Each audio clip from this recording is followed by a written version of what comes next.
A billionaire CEO kept seeing his face on viral YouTube thumbnails until he realized it was his abandoned son. My face kept appearing on YouTube. But I wasn't making videos. 2 in the morning. Penthouse office in Boston. I'm scrolling through my phone and there it is. A thumbnail. A 10-year-old boy with my exact face staring back at me. Same auburn hair. Same gray-green eyes. Same sharp jawline. I stared at that thumbnail for 5 full minutes. This is impossible. I clicked the video. The boy started talking about coding, about algorithms, and then he smiled. That crooked smile I see in the mirror every single day. He ran his hand through his hair the exact way I do when I'm thinking. My heart was pounding so hard I could hear it. Who is this kid? I scrolled further. More videos. More thumbnails. All showing the same face. My face. Just 25 years younger. His channel was exploding. Millions of views. Going viral everywhere. And I couldn't look away. For 3 weeks, his face haunted me. Every time I opened YouTube, there he was. Like the universe was screaming something at me that I was too terrified to hear. Then everything changed. Video number 23. He's talking about his latest project. And in the background, I heard it. A laugh. Soft. Familiar. Impossible. A laugh I hadn't heard in 10 years. The laugh belonging to the woman who disappeared from my life without a trace. The woman I searched for. The woman I never stopped loving. My hand started shaking. The boy is 10 years old. She disappeared 10 years ago. No. No, no, no, no. This can't be real. But I knew. Deep in my gut, I knew. I'm Tobias Hart. Billionaire CEO. And I just discovered I might have a son I never knew existed. What happened next tore my entire life apart and rebuilt it into something I never saw coming. If you need to know what I found, smash that like button right now. Subscribe and turn on notifications because this story is going to take you on a journey you won't forget. Now let me tell you exactly how I got here. It started 3 weeks before that moment of recognition. 3 weeks before my world imploded. I was sitting in my corner office on the 47th floor of Hart Digital Solutions headquarters.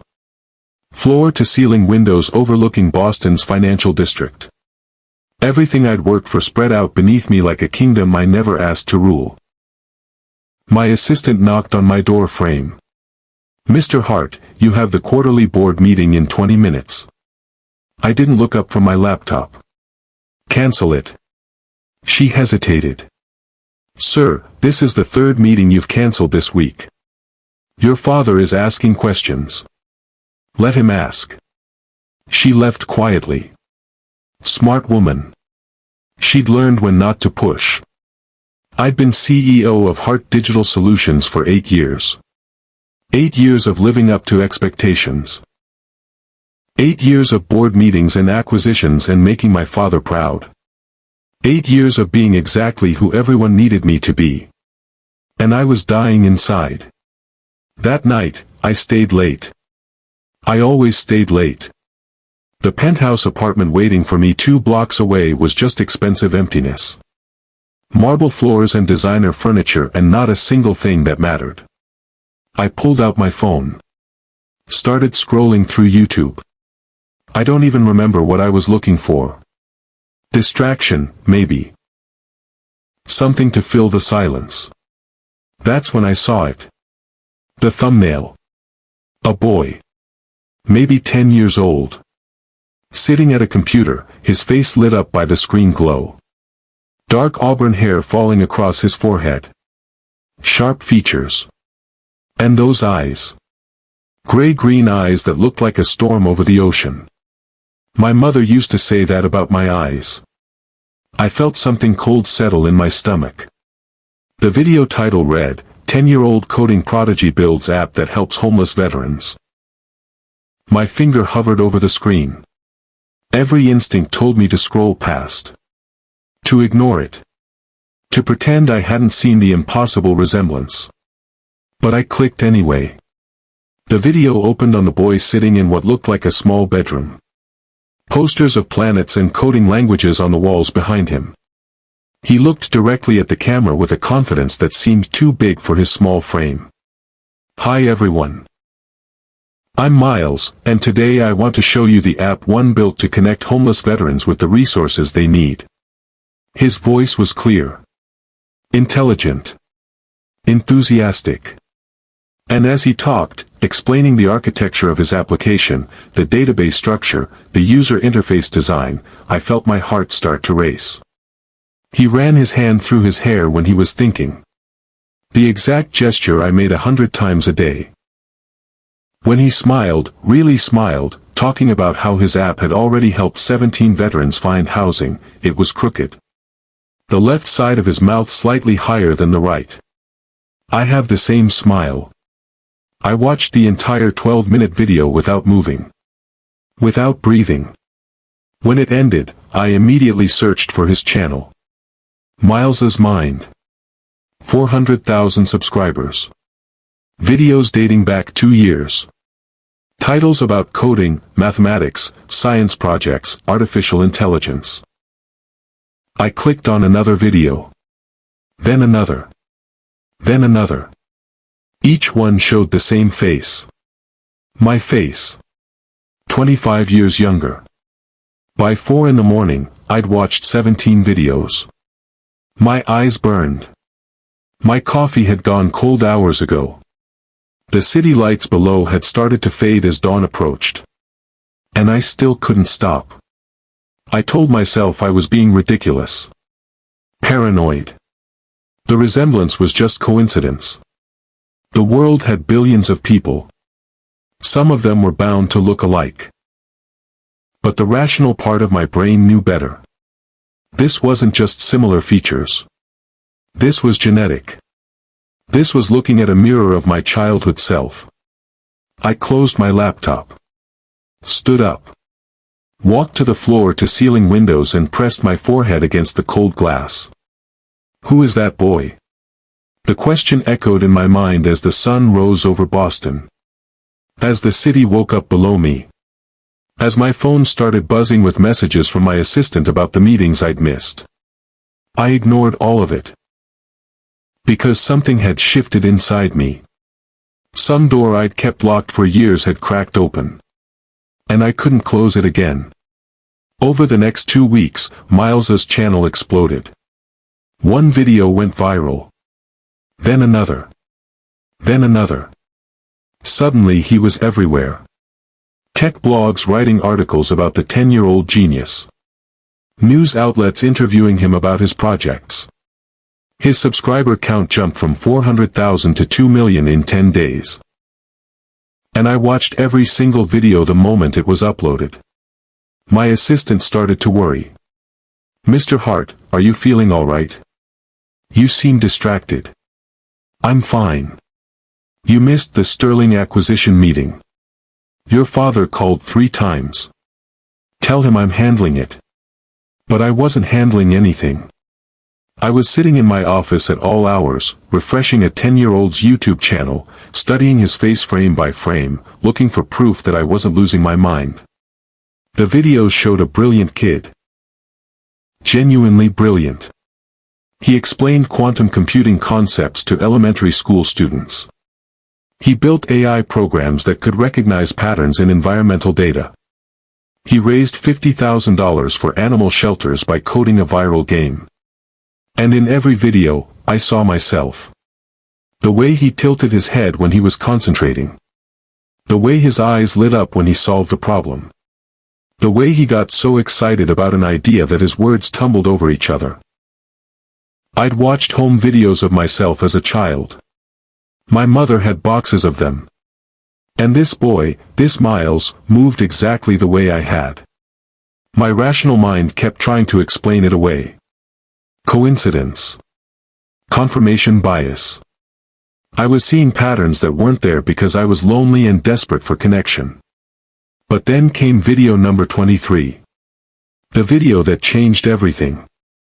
It was titled, Why I Love Coding, A Personal Story. Miles sat in his usual spot, but this time there was something different in his expression. Softer. More vulnerable. A lot of you have been asking me why I love coding so much. And I've been thinking about how to answer that. He paused. Looked down at his hands. I think it's because code makes sense.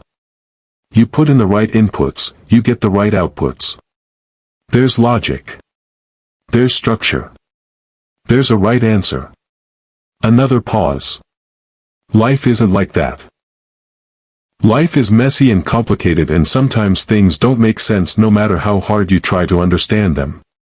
He looked back at the camera. My mom always encouraged me to code.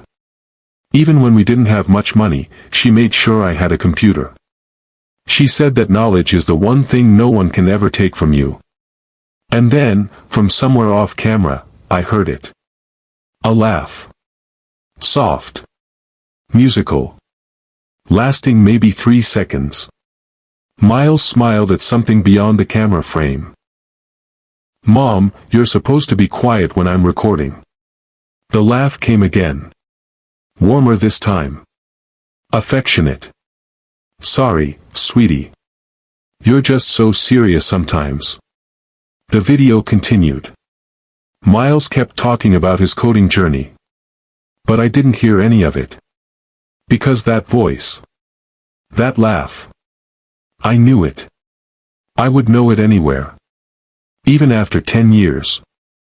Even after telling myself I'd forgotten. Nora.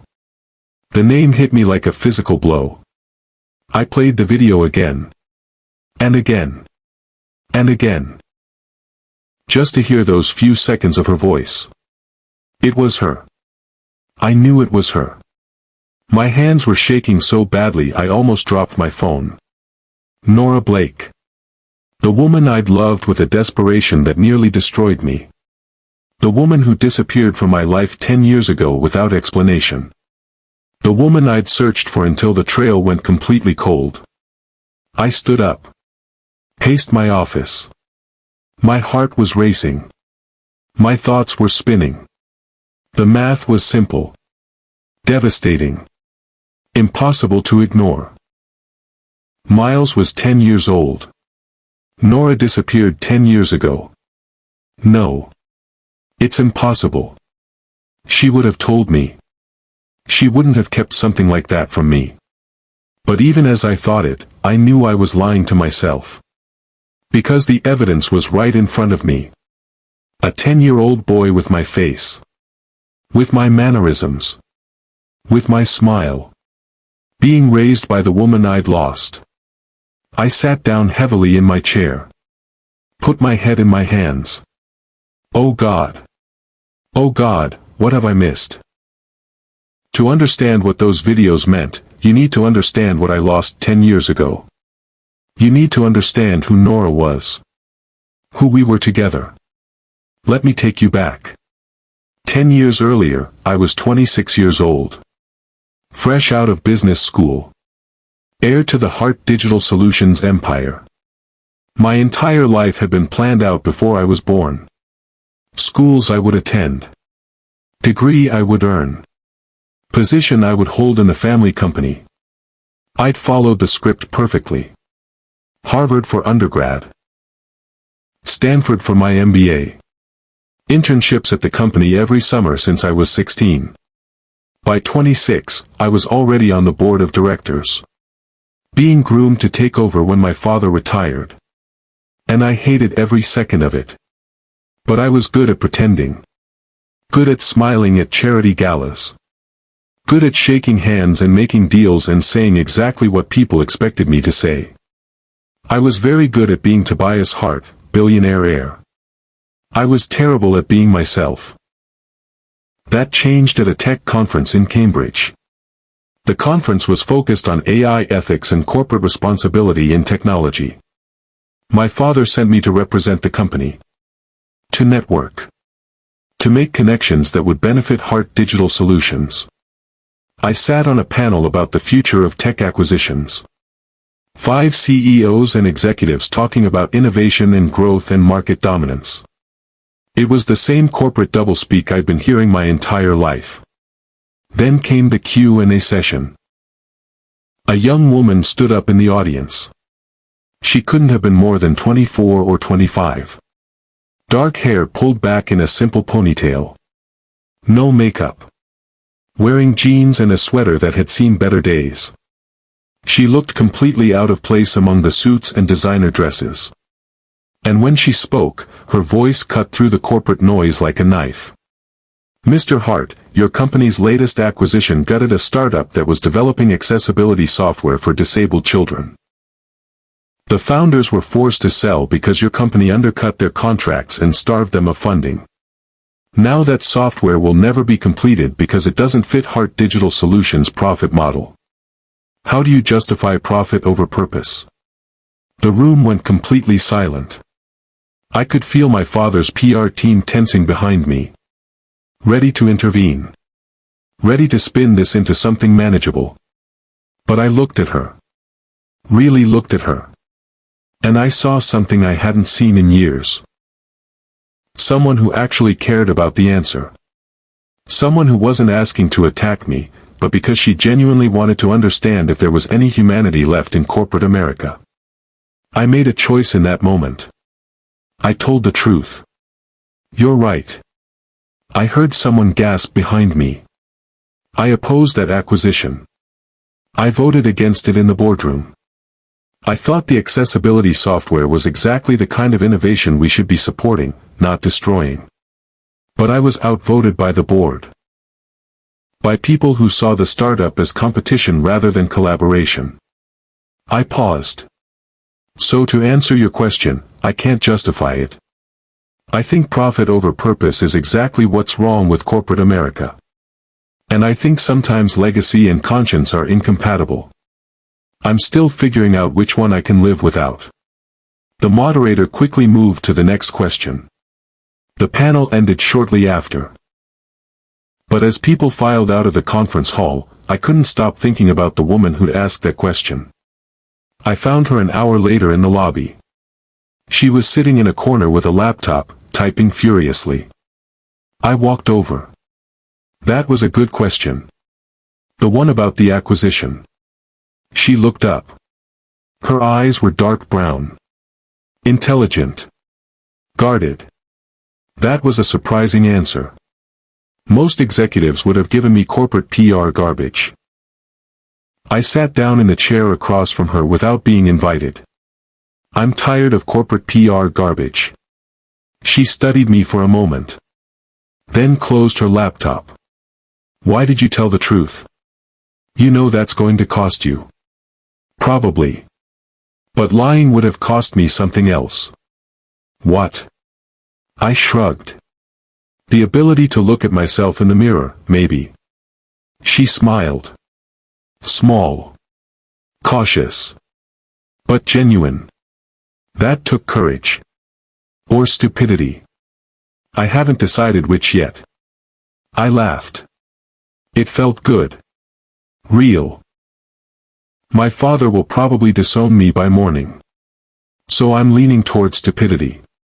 Then let me buy you a drink before you're broke and homeless. That drink turned into dinner. Dinner turned into walking along the Charles River until 3 in the morning. Her name was Nora Blake. 24 years old. Freelance journalist covering tech and innovation for independent blogs and small publications. She'd grown up in a small town in Vermont. Daughter of a high school teacher and a nurse. She'd worked 3 jobs to put herself through college. Everything I had been given, she had fought for. We walked along the river as the city lights reflected on the water. And we talked about everything. She told me about her dreams of writing stories that actually mattered. Stories that held powerful people accountable. That gave voice to the voiceless. I told her about the crushing weight of inherited wealth. About how every choice I made belonged to someone else. About how I'd spent my entire life playing a role I never auditioned for. We sat on a bench as the night grew colder. You know what your problem is, Tobias Hart? I'm sure you'll tell me. She turned to look at me. Her expression serious. You're living a life someone else wrote for you. You're a character in their story instead of the author of your own. The words hit me harder than anything I'd ever heard. No one had ever said that to me. No one had ever seen me clearly enough to identify the exact shape of my cage. What if I don't know how to write my own story? Then you start with one true sentence. And then another. And then another. Until the story becomes yours. The sun was starting to rise. Pink and gold spreading across the horizon. Touching the water. Turning everything beautiful. I looked at her. This woman who'd challenged me. Who'd seen through every defense I'd built. Who'd somehow made me feel more real in one night than I'd felt in 26 years. And I kissed her. It wasn't planned. Wasn't calculated. It was just the most honest thing I'd ever done. She kissed me back. And something fundamental shifted in my universe. For 6 months after that night, Nora became my secret rebellion. We met in quiet cafes far from Boston's elite social circles. Little places in Cambridge and Somerville where no one knew my name or cared about my last name. We spent weekends in her tiny apartment in Somerville. A studio that could fit in my walk-in closet. But it was hers. Every book on the shelves, every photograph on the walls, every mismatched dish in the cabinet. All chosen. All meaningful. She'd cook terrible pasta. Seriously terrible. I don't know how someone could make pasta taste like cardboard, but she managed it. You're a terrible cook. She threw a dish towel at me. You're a spoiled billionaire who's never had to cook for himself. Teach me then. What? Teach me to cook. I want to learn. So she did. Standing in her tiny kitchen, showing me how to properly boil water, how to tell when pasta was actually done, how to make a sauce that didn't come from a jar. I burned everything the first dozen times. She laughed. God, she laughed. And that sound became my favorite sound in the world. We'd stay up late while she worked on articles. She'd read passages out loud, asking for my opinion. I'd help her edit, suggest different angles. Sometimes she'd investigate things related to my own company. Labor practices. Environmental impact. Corporate ethics. I never tried to stop her. Never asked her to kill a story. Never used my position to influence her work. Because she never asked me to. She never asked for money. Never wanted access to my world. Never tried to use our relationship for professional gain. She just wanted me. Not Tobias Hart, billionaire heir. Not the future CEO. Just me. The person underneath all the expectations and armor. I'd never felt so seen. So absolutely, terrifyingly known. It was the most real thing I'd ever experienced. 3 months into our relationship, she met me at our usual cafe with a troubled expression. What's wrong? I've been assigned a story. About Hart Digital Solutions. I set down my coffee. What kind of story? She pulled out a notebook. Showed me her notes. Labor practices in your overseas factories. The Meridian acquisition and how it affected the laid-off workers. Environmental corners that were cut on the Massachusetts development project. I looked at the notes. All legitimate concerns. All things I'd raised objections about internally. All things my father and the board had overruled me on. These are good questions. Important questions. She studied my face. You're not angry. Why would I be angry? Someone should be asking these questions. This could hurt your company. Hurt you. I reached across the table. Took her hand. Then maybe we deserve to be hurt. Maybe that's how things change. She squeezed my hand. You're nothing like I expected a billionaire to be. Is that good or bad? She smiled. It's terrifying. Because I think I'm falling in love with you. My heart stopped. Then started again. Harder. Faster. I'm already in love with you. Have been since that sunrise by the river. We sat in that cafe holding hands. And I felt something I'd never felt before. Hope. Real hope. That maybe I could have both. The woman I loved and the life I was supposed to lead. That maybe love and legacy could coexist. I was wrong. But I didn't know that yet. At 6 months, I bought a ring. Not a diamond. She'd mentioned once that diamonds felt like expensive clichés. That she preferred colored stones. Things with character instead of just value. So I bought an emerald. Simple. Beautiful. Real. I carried it in my pocket for 2 weeks. Waiting for the right moment. Planning how to propose. I was going to take her back to the bench by the Charles River. Where we'd had our first kiss. Where she'd told me I needed to write my own story.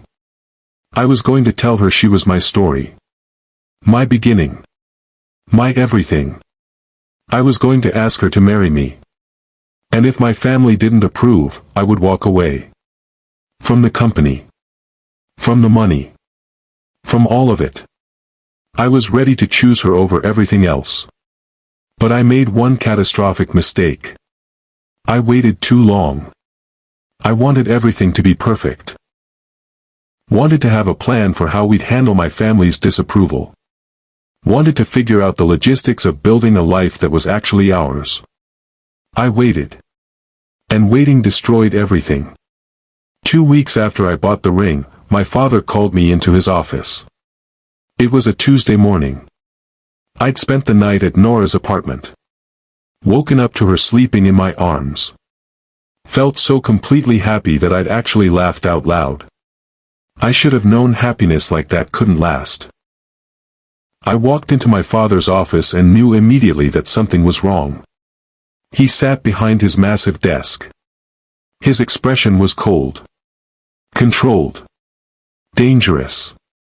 Sit down, Tobias. I sat. He slid a folder across the desk. I opened it. Inside were photographs. Dozens of them. Me and Nora at cafes. Walking through Cambridge. Going into her apartment. Coming out the next morning. Evidence of our entire relationship. Catalogued. Documented. Invaded. I felt rage and fear flood through me in equal measure. You had me followed. It wasn't a question. I've had you monitored since you were 16. Did you really think I wouldn't notice when you started sneaking around with some journalist? He said the word journalist like it tasted bad. Her name is Nora. I don't care what her name is. This ends now. I stood up. You don't get to make that choice. He stood too. Taller than me. More powerful. In this office, in this building, he was a king. And I was just an heir who'd stepped out of line. This journalist has been investigating our company. She's been asking questions about labor practices. About the Meridian acquisition. About environmental shortcuts. I know. She's doing her job. His eyes went cold. Her job is about to cost us billions in contracts. Her article, when published, will damage our reputation. Damage our stock price. Damage everything we've built. Then maybe we deserve to be damaged. He slammed his hand on the desk. Don't be naive. This woman saw an opportunity and she took it. She got close to you for access. For information. For a story that will make her career. That's not true. Isn't it? He opened another folder. Pulled out printed emails. Interview requests. Research notes. All in Nora's handwriting.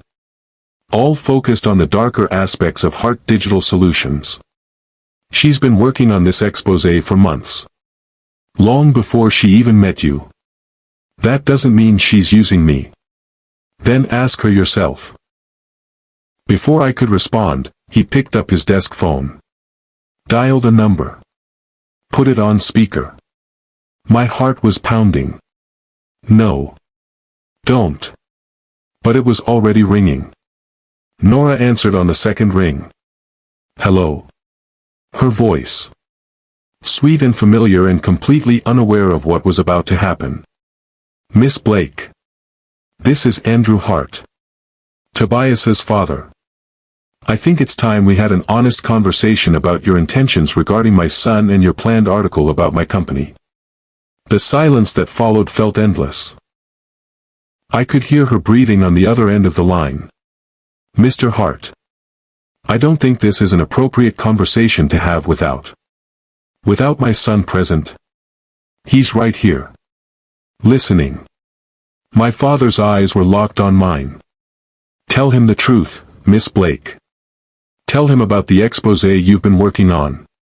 Tell him how you've been using your relationship to gather information. Another terrible silence. Then her voice. Small.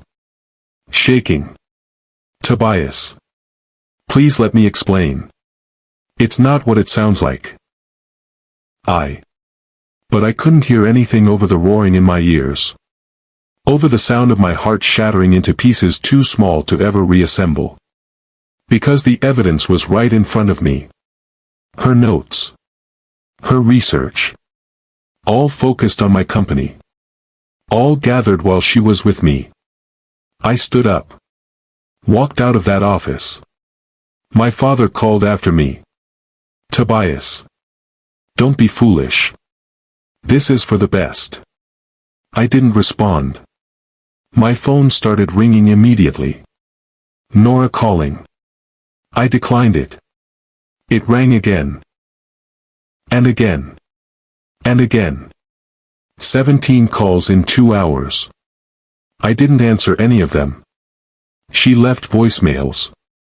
Sent texts. Each one begging me to let her explain. I deleted them without reading. Without listening. Because I couldn't. If I heard her voice, I'd break. I'd forgive her. I'd believe whatever explanation she gave me. And I couldn't afford to be that weak. 2 days later, a letter arrived at my apartment. Hand-delivered. Her handwriting on the envelope. I almost threw it away without opening it. But some self-destructive part of me needed to read it. Needed to see what excuse she'd crafted. What lie she'd tell. I opened it. Inside was a single piece of paper. Not an explanation.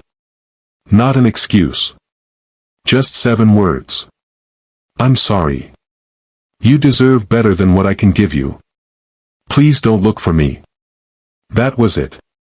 No explanation. No defense. Just goodbye. I sat on my couch holding that letter. And something inside me died. The next day, I went to her apartment. It was empty. Completely empty. No furniture.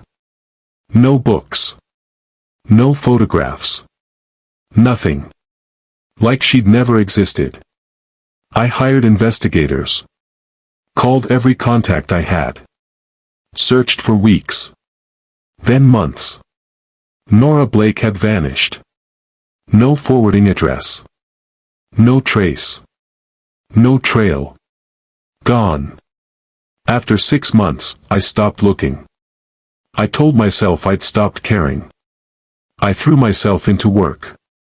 Became the son my father always wanted. Ruthless. Efficient. Profitable. I made decisions that grew the company. Expanded our reach. Increased our stock value.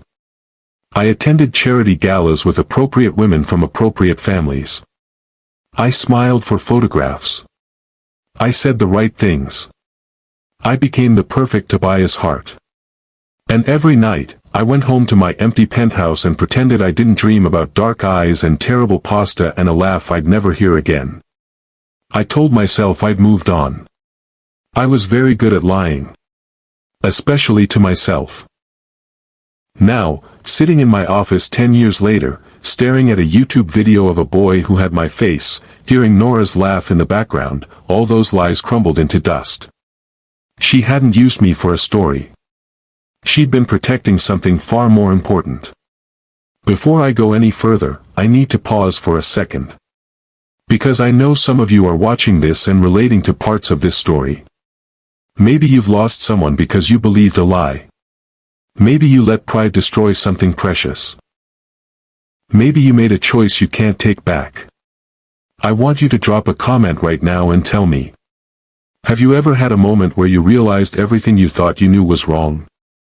And if this story is hitting you emotionally, if you're feeling what I felt in that moment of realization, hit that like button. It lets me know you're connecting with this.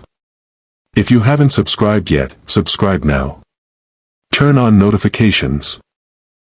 Because what happens next is going to show you what it means to face the consequences of your choices.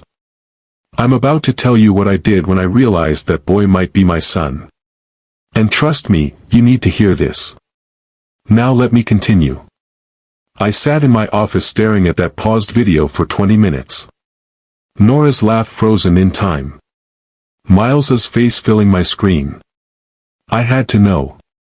I had to know if that boy was mine. I picked up my phone. Dialed a number I hadn't called in years. Marcus Brennan answered on the first ring. Tobias Hart. Didn't expect to hear from you again.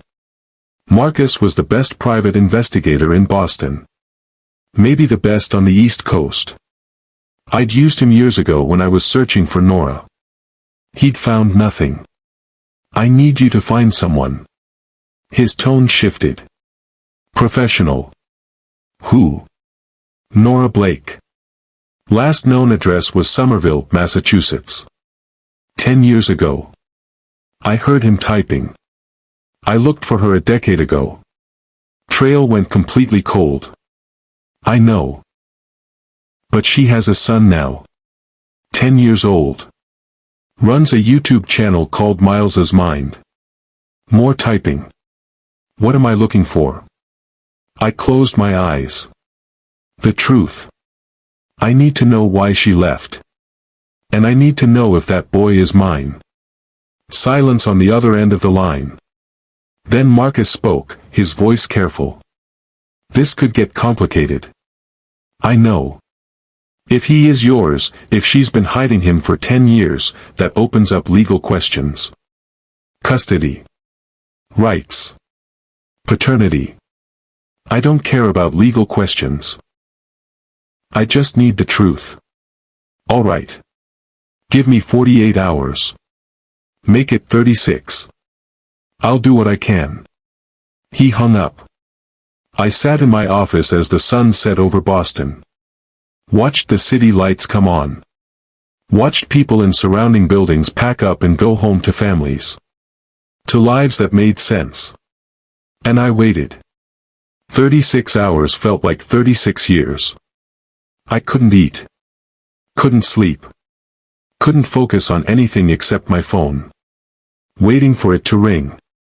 I watched more of Miles's videos. Studied every frame. Every gesture. Every expression. The more I watched, the more certain I became. This boy was mine. I could feel it in my bones. In my blood. In every instinct I had. But I needed proof. I needed to hear it. I needed to know for sure. Hour 35. My phone rang. Marcus. I answered before the first ring finished. Tell me. I found her. Suburb outside Portland, Maine. Small house on Maple Street. She's living under the name Nora Mitchell. Working as a technical writer for a software company called Bright Solutions. My heart was pounding. And the boy. Lives with her. Enrolled in local elementary school. Brilliant kid according to his teachers. A little quiet but exceptionally bright. I waited. There had to be more. Tobias, there's something else. You said you wanted to know why she left. Yes. I did some digging into what happened 10 years ago. Made some calls. Talked to people who were around her at the time. And she received threatening letters. Multiple letters. Starting about 2 weeks before she disappeared. My blood went cold. What kind of threats? The letters warned her that if she published her article about Heart Digital Solutions, or if she continued her relationship with you, there would be consequences. Professional blacklisting. Reputation destruction. Worse. I felt sick. Who sent them? Marcus hesitated. The letters were anonymous. But they contained information only someone with serious resources could access. Her unpublished article drafts. Her financial records. Her family's addresses in Vermont. Oh God. There's more. I didn't want to hear more. But I had to. She also received visits from a private investigator. The same one who took those photos of you two together. He made it clear that powerful people were watching her. That she needed to disappear if she wanted to protect herself and anyone she cared about. I was going to be sick. Then 2 weeks after she fled Boston, she sent you a letter. What? A letter. Full return address. Portland, Maine. Detailed explanation of why she left and what she discovered. I never received a letter. I know. Because it was intercepted. The room spun. Who intercepted it? I think you know. My father. Marcus didn't confirm it. Didn't have to. There's one more thing. The letter she sent. She told you she was pregnant. Everything stopped. The world. My heart. Time itself. What? She was pregnant when she left Boston. About 6 weeks along. She told you in the letter. Asked you to understand why she had to disappear. Why she couldn't risk you or the baby being used as leverage. My hands were shaking so violently I almost dropped the phone. She tried to tell me. She did tell you. The letter just never reached you. I stood up. Paced my office. My vision was blurring. My father knew.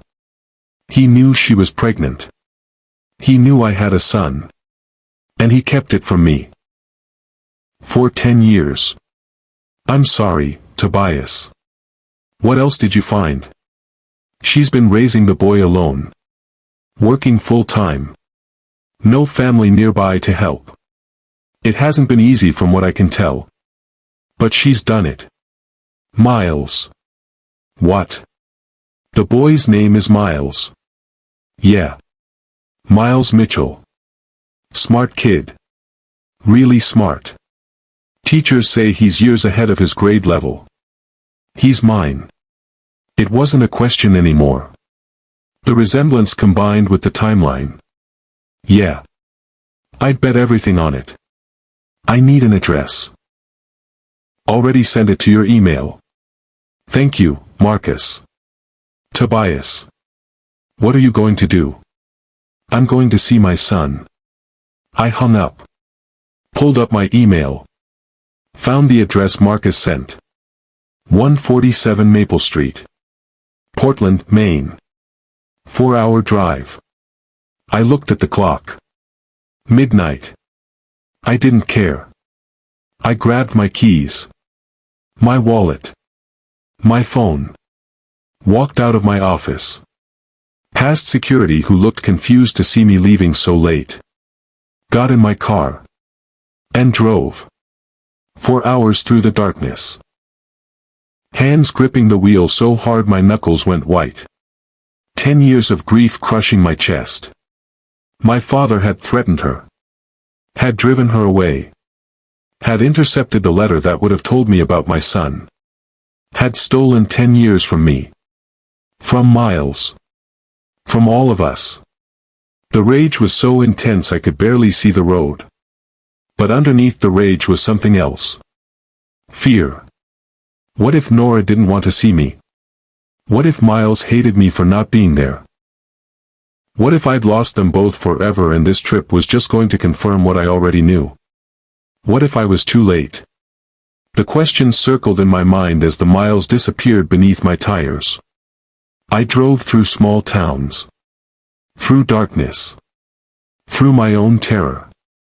And as the sun started to rise, I saw the sign. Welcome to Portland, Maine.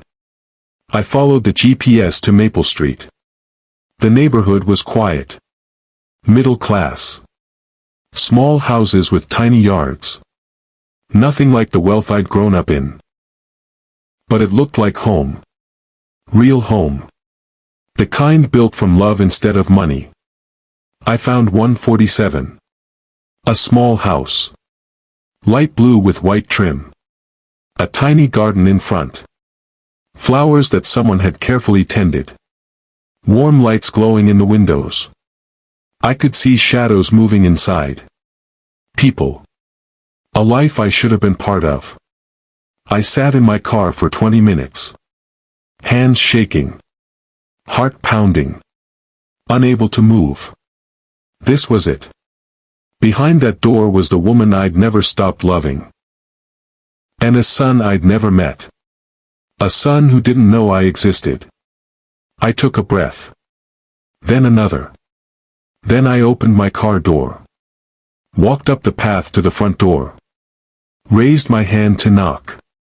And that's where I'm going to leave. Before I could knock, the door opened. And there she was. Nora. 10 years older. Lines around her eyes that spoke of struggle and resilience. Her dark hair was shorter now, pulled back in a practical ponytail. She wore jeans and an oversized sweater. No makeup. Just her. And she was somehow even more beautiful than I remembered. We stared at each other. Her eyes went wide. Her hand came up to her mouth. Tobias. My name on her lips felt like coming home after a decade of being lost. I tried to speak. Nothing came out. She stepped out onto the porch. Closed the door behind her. Like she was protecting something inside. Protecting someone. How did you find us? Her voice was shaking. YouTube. I saw his videos. I saw his face. She closed her eyes. A tear slipped down her cheek. I knew this would happen eventually. I knew once his channel got big enough, someone would notice. I found my voice. It came out rough. Broken. You left. You left and you took everything with me. I had to. Why? Why didn't you tell me? Why didn't you give me a chance to fight for you? More tears now. Streaming down her face. Your father, he made it very clear what would happen if I didn't disappear. The letters, the threats, the investigator following me everywhere. He said if I published my article or if I stayed with you, there would be consequences. I know. I know what he did. The threats. The letters. The intercepted pregnancy notice. I know all of it. Her eyes flew open. You know about the letter? I hired an investigator. He found everything. Every threat. Every letter. And the fact that you tried to tell me about the baby and my father made sure I never saw it. She was sobbing now. Full body sobs that shook her entire frame. I'm sorry. I'm so sorry, Tobias. I was 24 years old and terrified. Your father is one of the most powerful men in Boston. He could have destroyed my career, my reputation, my family. And when I found out I was pregnant, I couldn't risk it. I couldn't risk him taking our baby away or using Miles as leverage or turning him into some pawn in a corporate game. I stepped closer. You should have trusted me. You should have believed that I would protect you. Both of you. She looked up at me, her eyes full of pain. How? How could you have protected us from your own father? He controls everything in your life. He always has. I saw what he did to people who crossed him. I couldn't let that happen to our child. So you decided for both of us. You decided I didn't deserve to know. That I didn't deserve to be a father. Her voice rose. I decided to protect my baby. I decided that growing up without a father was better than growing up as a tool for a billionaire's legacy. I made the only choice I could live with. And what about the choice I should have had? What about the 10 years I'll never get back? She had no answer for that. We stood there on her porch. 10 years of pain and anger and grief between us. Finally, I asked the question I needed answered. Is he mine? She met my eyes. You know he is. You've seen his face. I need to hear you say it. She took a shaking breath. Yes. Miles is your son. He's brilliant and kind and everything good in this world. And I'm sorry I kept him from you. But Tobias, I was trying to protect him. I was trying to protect both of you from a world that wanted to destroy anything that didn't fit its perfect plans. Something broke inside me. All the anger. All the hurt. All the years of pretending I'd moved on. It all shattered. I closed the distance between us and pulled her into my arms. She collapsed against me. Like she'd been holding herself together for 10 years just waiting for this moment. I looked for you. For 6 months, I looked everywhere. I hired investigators. I called every number I had. I went to your apartment and found it empty. Her fingers clutched my shirt. I'm sorry. When I couldn't find you, I thought it meant you never loved me. I thought the whole relationship was a lie. I thought you used me for your story and left when you got what you needed. She pulled back to look at me. Her face was wet with tears. It was real. Every moment was real. You were the most real thing in my life, Tobias. And leaving you destroyed me. Then why didn't you come back? After Miles was born. After things settled down. Why didn't you reach out? Because nothing settled down. Your father's company only got more powerful. You became CEO. And I was a single mother working 3 jobs just to keep a roof over our heads. What was I supposed to do? Show up at your office with a baby and hope you believed me? Hope your father didn't destroy us both? I would have believed you. Would you? Really? After you spent 10 years thinking I betrayed you? I didn't have an answer for that. Because she was right. If she'd shown up a year ago, 2 years ago, 5 years ago, I might not have believed her. My father had poisoned that well too thoroughly. We stood there holding each other. 2 broken people trying to figure out how to be whole. Then I heard a voice from inside the house. Young. Curious. Achingly familiar. Mom. Who's at the door? Nora pulled back.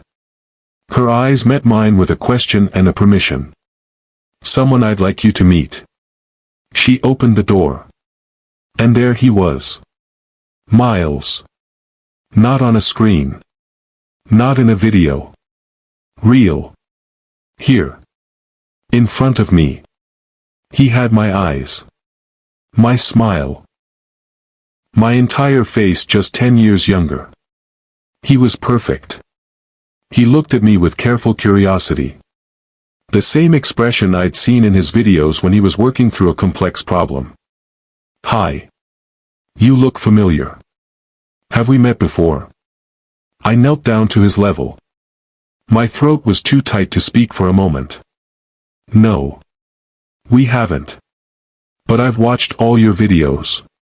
You're brilliant, Miles. Absolutely brilliant.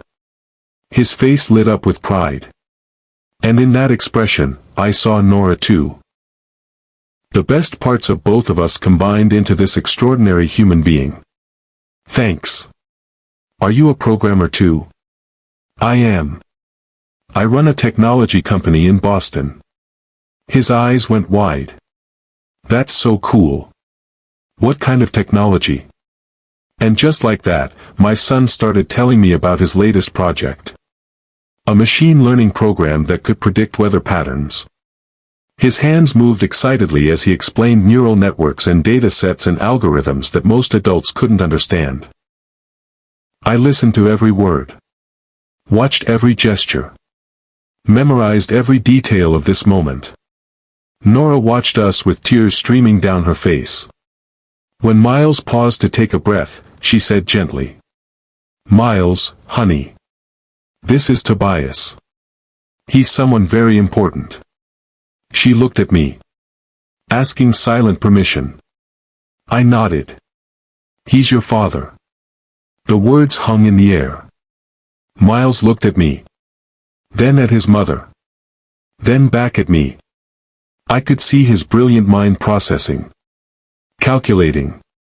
Understanding. My father. Like my biological father? The one you said couldn't be with us. Nora's voice was thick with tears. Yes. I'm sorry I didn't tell you sooner, baby. I'm sorry for so many things. Miles studied me with those gray-green eyes. Storm eyes. My eyes. Then he asked a question that cracked my heart wide open. Do you want to be my father? Like for real? Not just biologically. I felt tears burn behind my own eyes. Yes.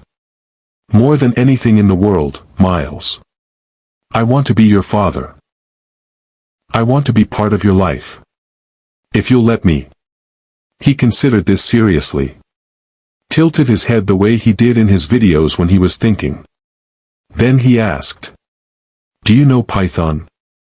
I blinked at the subject change. Yes. It's one of my primary languages. Cool. I'm working on a machine learning project and I'm stuck on the neural network architecture. Can you help me? Just like that. With the pragmatism of childhood. He accepted me. Not because of some emotional revelation. But because I could help him code. I laughed. And it felt like the first genuine laugh I'd had in 10 years. I'd love to help you. Miles grabbed my hand. His hand was so small in mine. Warm. Real. Come on. I'll show you what I've been working on. He pulled me into the house. Nora followed behind us. Still crying. But smiling now too. The house was small. Nothing like my penthouse. But it was full of life. Books everywhere. Miles's coding project spread across the dining room table. Photographs on the walls showing moments I'd missed. First day of school. Birthday parties. Halloween costumes. 10 years of life I should have been part of. Miles led me to his room. It was exactly what I'd seen in his videos. Posters of planets and coding languages. A desk with 2 monitors. Notebooks full of handwritten code. He pulled up his project on the computer. Started explaining the problem he was having with the neural network. I sat next to him. Started looking at his code. And something settled in my chest. Something that felt like peace. Like purpose. Like coming home to a place I didn't know I'd been searching for. We worked on the code together for an hour. Miles asking questions. Me explaining concepts. Both of us getting excited when we found solutions. Nora stood in the doorway watching. Not interrupting. Just witnessing this moment of father and son meeting for the first time over lines of code. Eventually Miles yawned. It was late. Past his bedtime according to the clock on his wall. Nora stepped in. Okay, sweetie. I think it's time for bed. But we just fixed the activation function issue. And it'll still be fixed tomorrow. Say goodnight. Miles looked at me. Will you come back tomorrow? My heart squeezed. If your mom says it's okay, I'd like to come back every day. He smiled. That crooked smile. Cool. Good night, Tobias. Not Dad. Not yet. Just my name. But it was enough. Good night, Miles. Nora tucked him in. I stood awkwardly in the hallway, listening to their routine. The routine they built without me. She came out a few minutes later. Closed his door quietly. We need to talk. I know. We went out to her back porch. Sat on the steps under a sky full of stars. For a long time, neither of us spoke.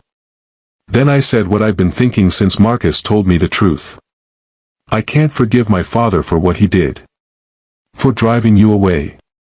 For intercepting your letter. For stealing 10 years of our lives. She nodded. I can't forgive him either. But. There's always a but. She turned to look at me.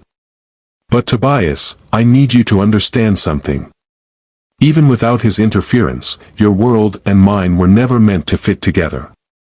The wealth. The expectations. The scrutiny. I wouldn't have survived that. And I couldn't let Miles grow up in that environment. Being judged. Being molded. Being turned into something he's not. Then I'll leave it. The words came out before I'd even finished thinking them. But I meant them. What? I'll step down from the company. We'll build a different life. The three of us. Here. In this house. In this quiet neighborhood where no one cares about legacy or reputation. I'll be whatever you need me to be. She stared at me like I'd lost my mind. You'd really do that? Walk away from everything? I already lost everything once when I lost you. The company. The money. The heart name. None of it means anything without you and Miles. You are my everything, Nora. You always were. Her eyes filled with tears again. You can't just walk away from billions of dollars. Watch me. Tobias. I've spent 10 years being the perfect CEO. The perfect son. The perfect Tobias Hart. And I've been miserable every single second. You told me once that I was living a life someone else wrote for me. You were right. And I'm done. I'm done being a character in someone else's story. She was quiet for a long time. Then she said, "What about Miles? If you publicly claim him, the media will go insane. Every detail of our lives will be examined. He'll be under constant scrutiny. Then we don't make it public. We just live our lives. I move here. I'm just a guy who helps his son with coding projects. No press releases. No announcements. Just us. And your father? I'll deal with my father." She studied my face. "You're serious about this?" "Completely." She reached out. Took my hand. "I never stopped loving you. Not for a single day." I brought her hand to my lips. Kissed her knuckles. "Then let me make up for lost time. Let me be the father Miles deserves. Let me be the man you needed me to be 10 years ago." She leaned her head on my shoulder. "You already are. You found us. Against all odds. You found us. That's all I ever wanted." We sat there until dawn. Holding each other. Making plans for a future that felt both terrifying and impossibly beautiful. A future where a billionaire CEO could learn to be a father to a coding prodigy. Where a woman who'd survived alone could learn to share her burden. Where a family fractured by wealth and fear could rebuild itself through love and forgiveness. As the sun rose, I knew what I had to do. I had to go back to Boston. I had to face my father. And I had to walk away from the only life I'd ever known. 2 days later, I stood outside Heart Digital Solutions headquarters. I'd spent those 2 days in Portland. Getting to know Miles. Helping with his coding projects. Having meals with Nora. Building the foundation of something real. But there was one piece of unfinished business. I walked into the building. Employees stared. I looked different. Softer. More alive. I took the elevator to the executive floor. Walked past my own office to my father's. His secretary stood up. "Mr. Hart, your father is in a board meeting." "Not anymore." "Sir, you can't just." But I was already opening his office doors. The conference table was full. Board members mid-presentation. My father at the head of the table looking annoyed at the interruption. Then he saw my face. And he knew. "Tobias. This is highly inappropriate. Everyone out." The board members looked at my father. He waved them away. "Give us the room." They filed out quickly. The doors closed behind them. We were alone. My father stood up. "I assume you have a good reason for this disruption." "You intercepted her letter." His expression didn't change. But I saw it. A flash of guilt. Of fear. Then the mask snapped back. "I don't know what you're talking about." I stepped closer. "I have a son. 10 years old. Brilliant. Kind. Perfect. I've known him for 3 days." The mask cracked. "Tobias. Do you know why I missed the other 3,647 days of his life?" He said nothing. "Because you threatened the woman I loved. You sent her anonymous letters. You had her followed. You made it clear that if she didn't disappear, there would be consequences. I was protecting you." My voice came out cold. Controlled. Dangerous. From what? From love? From happiness? From the only real thing I've ever had in my life? From a gold digger who was using you for a story. She wasn't using me. She was doing her job. There's a difference. He slammed his hand on the table. Her job was about to cost us billions. Her exposé would have destroyed our reputation. Our stock price. Everything we built. Then maybe we deserved to be destroyed. He stared at me like I was a stranger. "You don't mean that." "I do. Every word. You built an empire on cutting corners and exploiting people. You taught me that profit matters more than purpose. That legacy matters more than love. You were wrong. I gave you everything. Every opportunity. Every advantage. You gave me a cage. A very expensive cage. But a cage nonetheless. What do you want from me, Tobias? An apology? Fine. I'm sorry. Now can we move past this?" I laughed. It was bitter. "You still don't get it. This isn't about an apology. This is about the fact that you intercepted a letter telling me I was going to be a father. You knew. You knew I had a son. And you kept it from me for 10 years. His face went pale. "How did you?" "It doesn't matter how I know. What matters is that you stole 10 years from me. From Miles. From all of us." He sat down heavily. "I did what I thought was best." "Best for who?" "Best for the company. Best for your legacy. Certainly not best for me." Silence. Then I said what I came here to say. "I'm done." "What?" "I'm stepping down as CEO. Effective immediately." His head snapped up. "You can't. I can.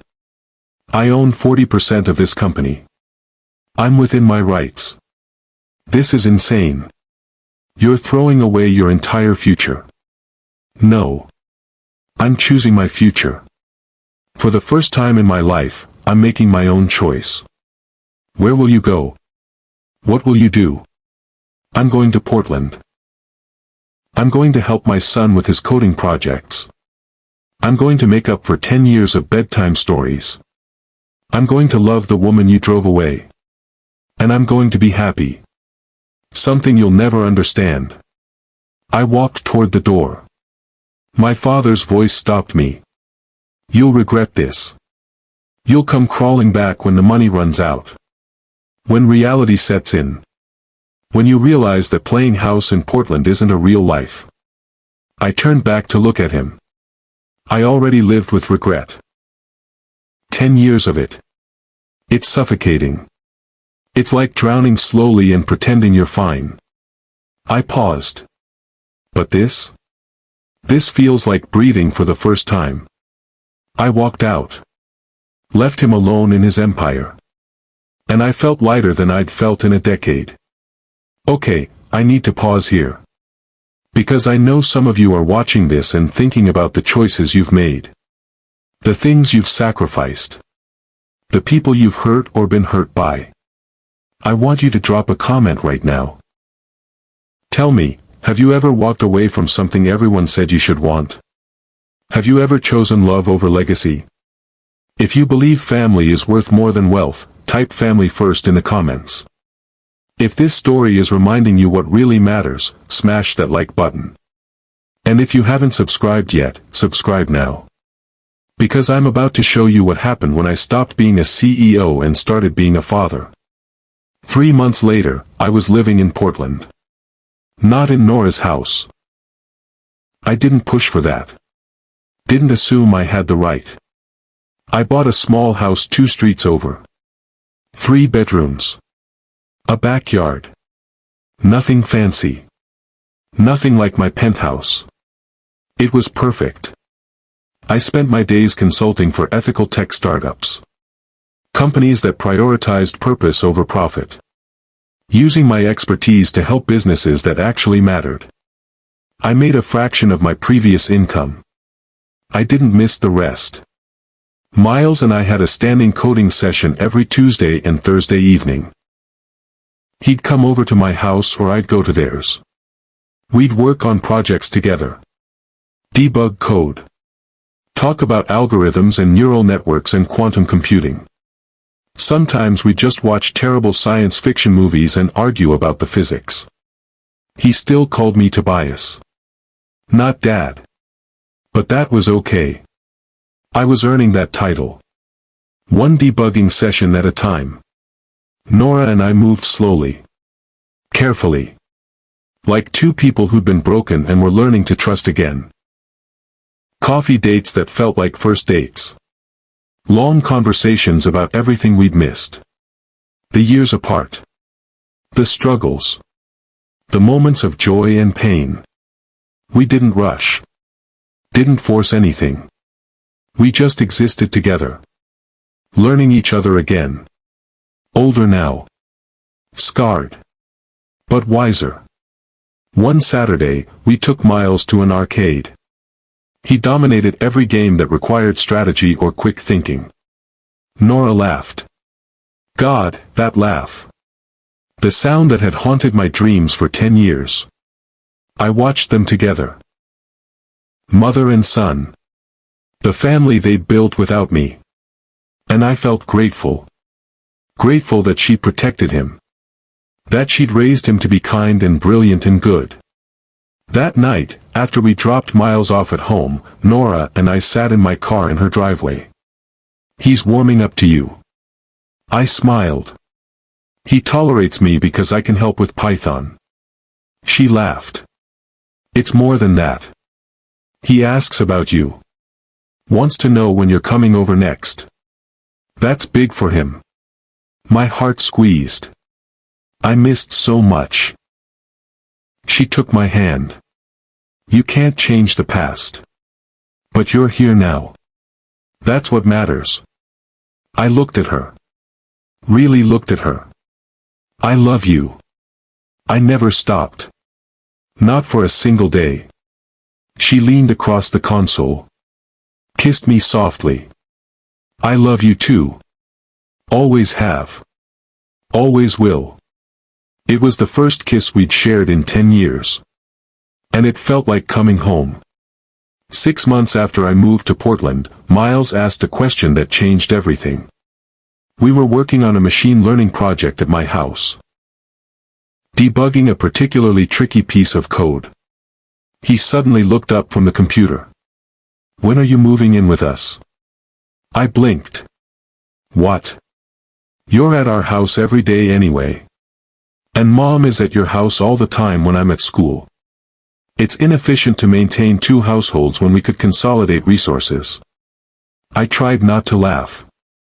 Did you just apply resource optimization to our living situation? It makes logical sense. Plus. He paused. Looked down at his keyboard. Plus what? Plus I think it would be cool. Having you around all the time. My throat went tight. Is that what you want? He nodded. Still not looking at me. Yeah. I mean, if you want to. You don't have to. But it would be okay. If you did. I reached over. Put my hand on his shoulder. I would love that, Miles. But we should probably ask your mom first. She already said it was okay. I asked her last week. I laughed. You planned this. He grinned. That crooked grin. I'm good at planning. That night, I talked to Nora. Miles asked me to move in. I know. He's been planning this argument for weeks. Had it all mapped out logically. What do you think? She was quiet for a moment. I think I've been waiting 10 years for this. For you to be part of our lives. Really part of our lives. Then I'll start packing. 2 weeks later, I moved into the small blue house on Maple Street. It wasn't dramatic. No grand gesture. Just boxes of my things appearing in their home. My clothes in the closet. My books on the shelves. Slowly becoming part of the fabric of their lives. Our lives. One night, about a month after I moved in, Miles came to my room. It was late.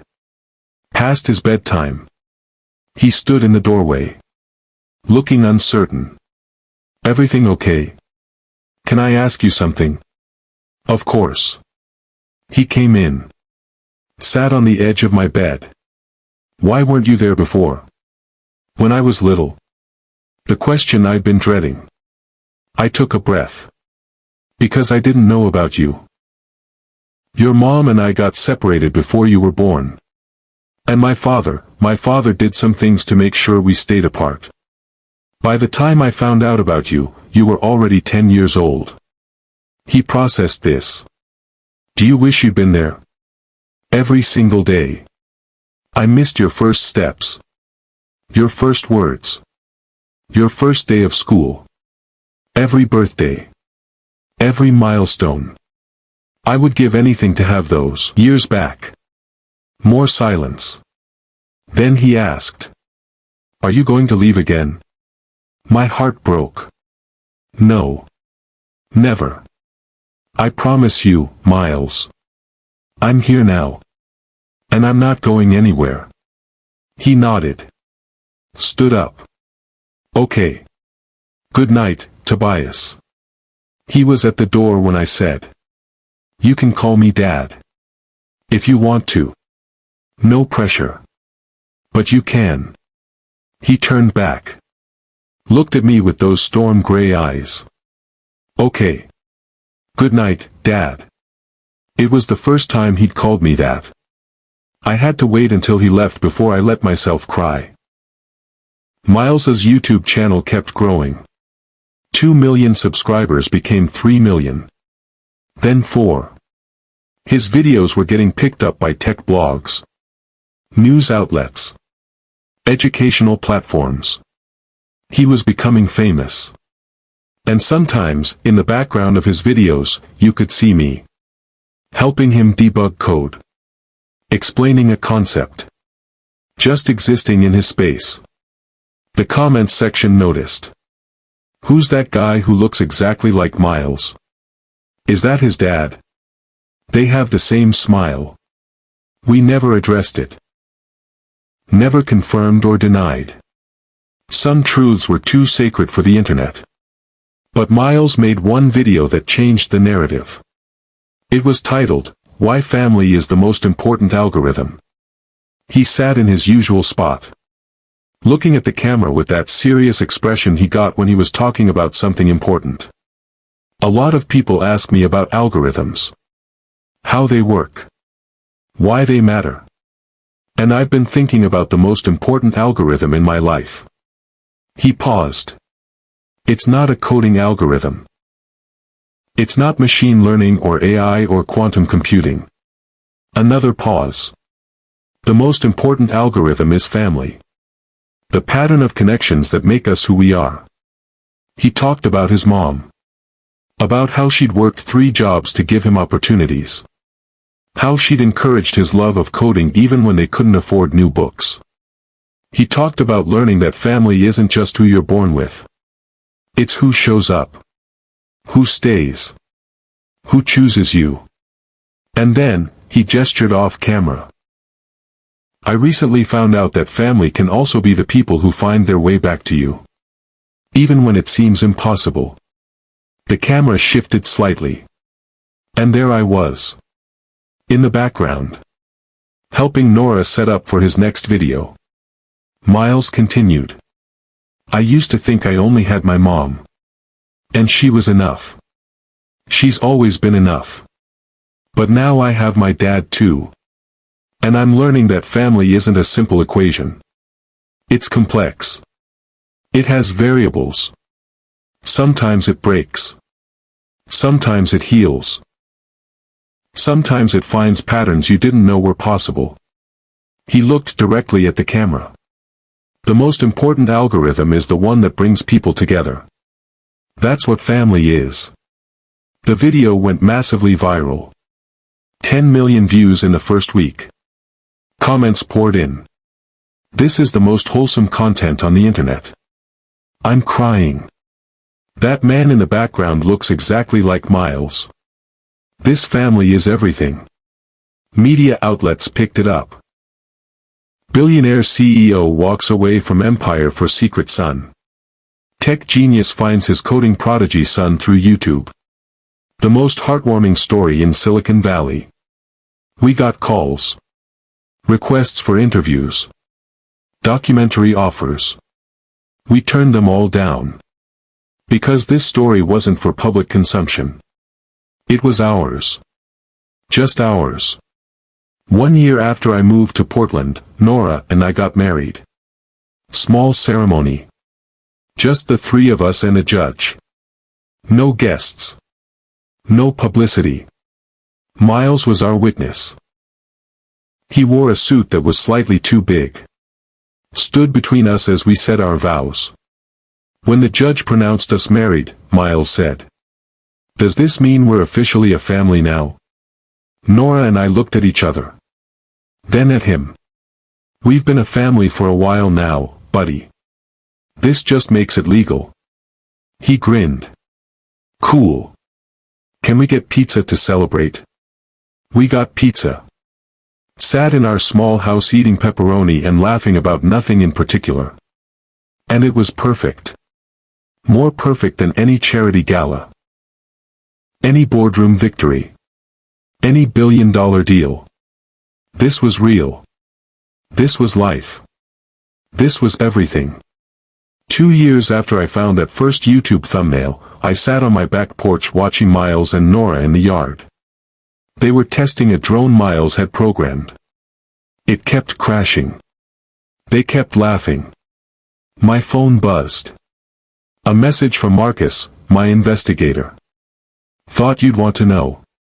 Your father retired. Forced out by the board. That exposé Nora wrote 10 years ago. Someone leaked it. Companies under investigation. I stared at the message. Felt nothing. No satisfaction. No vindication. No anger. Just nothing. Because that life, that world, it didn't matter anymore. What mattered was the woman laughing in my backyard. The son who called me dad. The small house full of books and coding projects and real love. I deleted the message. Went back to watching my family. Miles ran over. Dad, can you help us fix the flight stabilizer? Of course. We spent the next hour working on the drone. Getting covered in grass stains. Arguing about code. Laughing when it finally flew properly. And I realized something. I'd traded a penthouse for a 3-bedroom house. Boardrooms for parent-teacher conferences. Billions for bedtime stories. And it was the best trade I'd ever made. That night, after Miles was asleep, I sat with Nora on the couch. She leaned against me. Do you ever regret it? Walking away from everything? Not even for a second. Not even a little bit. I kissed the top of her head. I walked away from things that looked successful but felt empty. I walked toward things that looked simple but felt real. How could I regret that? She squeezed my hand. I love you. I love you too. Always have. Always will. We sat in comfortable silence. And I thought about the journey that brought me here. A viral YouTube thumbnail. A face I recognized as my own. A laugh I'd never forgotten. A truth I'd been too blind to see. The universe had been screaming at me for 3 weeks. And I'd finally listened. Now, as we come to the end of this story, I want you to think about something. What is the universe screaming at you? What truth are you ignoring because facing it would shatter your comfortable lies? I kept seeing my face on viral YouTube thumbnails until I realized it was my abandoned son. But he was never abandoned. Not really. He was just waiting for me to find my way home. And sometimes home isn't a place. It's a 10-year-old boy who looks like you. A woman who never stopped loving you. A second chance you didn't think you deserved. Sometimes home is the life you were too afraid to choose. Until you finally found the courage to be honest about what actually matters. I was Tobias Hart. Billionaire CEO. Master of the universe. Now I'm just Tobias. Miles's dad. Nora's husband. A guy who helps his son debug code and makes terrible pancakes on Sunday mornings. And I've never been happier. Before you go, I need you to do something for me. If this story touched you, if it reminded you what really matters, hit that like button right now. Share this video with someone who needs to hear it. Someone who's choosing the wrong things for the wrong reasons. Someone who's forgotten that love is worth more than legacy. Drop a comment and tell me your story. Have you ever had a second chance you didn't think you deserved? Have you ever walked away from success to choose something real? What lesson from this story hit you the hardest? I read every single comment. Your stories inspire me. And if you believe in stories that matter, stories with heart and truth and lessons that can actually change lives, subscribe to this channel. Hit that notification bell so you never miss a story. Because we're building a community here. People who believe in second chances. In love over legacy. In choosing what matters over what looks good. Be part of that community. Remember, your life is your story to write. Not your parents' story. Not society's story. Not what wealth or status or expectations demand. Your story. Sometimes the bravest thing you can do is set down the pen someone else gave you and pick up your own. I thought I'd lost everything when I lost Nora 10 years ago. But what I really lost was a life that was slowly killing who I actually was. And what I found, a son, a second chance, a family, was worth more than all the billions I walked away from. So ask yourself, what are you holding on to that you need to release? And what are you missing that's been waiting for you all along? The universe is screaming at you. The question is, will you finally listen? Thanks for watching. Thanks for being part of this community. Thanks for believing that stories can change lives. I'll see you in the next one. Until then, choose love. Choose truth. Choose what matters. Because in the end, the only algorithm that really matters is the one that brings you home.